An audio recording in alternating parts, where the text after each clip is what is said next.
Hi hello welcome to VTV. మనం చాలా మంది పూజ లేకపోతే ఫంక్షన్స్‌లోనే చూస్తాము ఈ ఆకుని. అదే ఆకు కాదండి, అది తమలపాకు.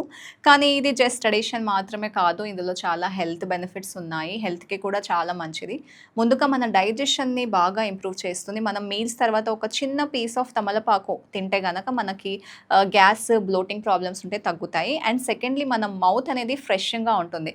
నేచురల్ మౌత్ ఫ్రెషనర్‌గా ఇది పనిచేస్తుంది. అండ్ ఆల్సో మన బ్యాడ్ బ్రెత్ ఉంటే అది కూడా తగ్గుతుంది. కాఫ్ అండ్ కోల్డ్‌కి కూడా చాలా మంచి రిలీఫ్ ఇస్తుంది ఈ తమలపాకు. ఏమన్నా థ్రోట్ పెయిన్ ఉన్నా, కోల్డ్ ఉన్నా కూడా రిలీఫ్ ఇస్తుంది.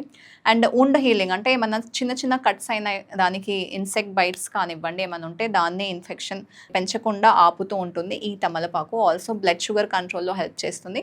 రెగ్యులర్‌గా తినడంతో షుగర్ లెవెల్స్ బ్యాలెన్స్డ్‌గా ఉంటాయి అని స్టడీస్ చెప్తున్నాయి. నెక్స్ట్ టైమ్ తమలపాకు చూస్తే జస్ట్ ఇగ్నోర్ చేయకుండా మంచి ట్రెడిషనల్ నేచురల్ మెడిసిన్‌కి హెల్ప్ అవుతుంది కాబట్టి తప్పకుండా దీన్ని మీరు యూజ్ చేయండి. అండ్ ఇలాంటి మరిన్ని మంచి మంచి టిప్స్ కోసం సబ్స్క్రైబ్ చేయండి వీటీవీని.